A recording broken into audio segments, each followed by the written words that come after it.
Let's pivot now to Libby Cathy. She's following the Trump campaign this morning for us. So Libby, let's talk about Donald Trump. And he's headed to Georgia. Early voting has already begun. And there are some new rules in the state Republicans have been lobbying for. I saw Speaker Mike Johnson on Face the Nation talking about the efforts that Republicans have made to change some of the rules, in his words, to prevent election fraud, even though most folks say that there isn't widespread election fraud. But what are you hearing about his plans today?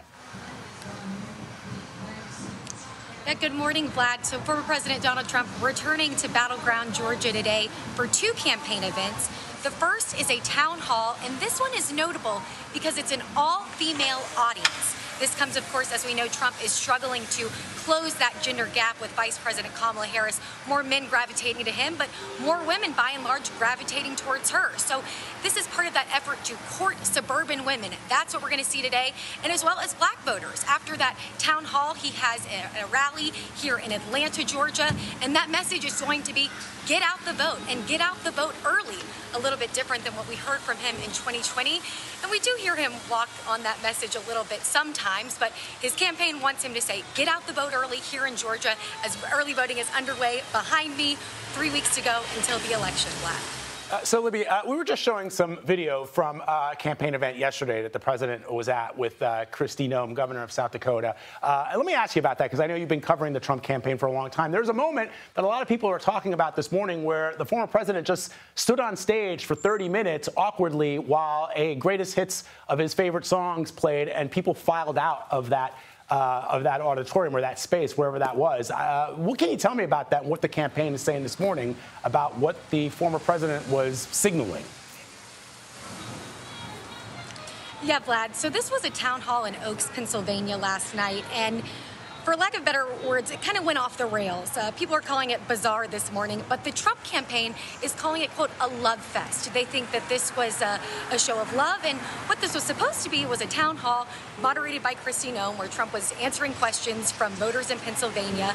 But there was some medical incidents in the crowd. 2 people ended up fainting, and after that, he never ended up taking questions again, the former president. He ended up at one point saying, no one wants to hear questions anyway, let's just hear some music, and went on to play 40 minutes of songs. He stood on stage kind of bopping and dancing, and people kind of just stood there, some leaving, but some just videotaping the former president.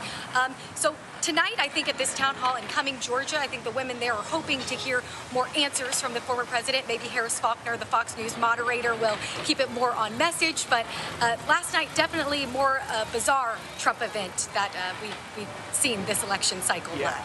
And let me ask you one last question, Libby. Vice President Harris has been replaying some of former President Trump's words that he's used at his rallies and in certain interviews that indicate that he would use the military, for example, to go after his political opponents or leftists. In other words, talking about immigration, sure, which a lot of people say is a problem, but also saying that he's going to use the powers of the federal government to go after his political enemies. I wonder if the Trump campaign has responded to the vice president's use of his own words at her rallies to rally voters to her cause.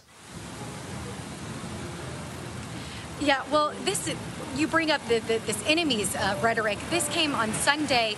The former president interviewed with Fox News said that there are enemies from within as well, and talked about, yes, using the military to get at those enemies, and talked about using the military even before taking office again, if he were to. Vice President Kamala Harris is saying, listen to the former president's words, let them speak for himself. She says these are the words of an autocrat, someone who is threatening to use the military in this way. And yes, we've heard him talk about using the military with immigration.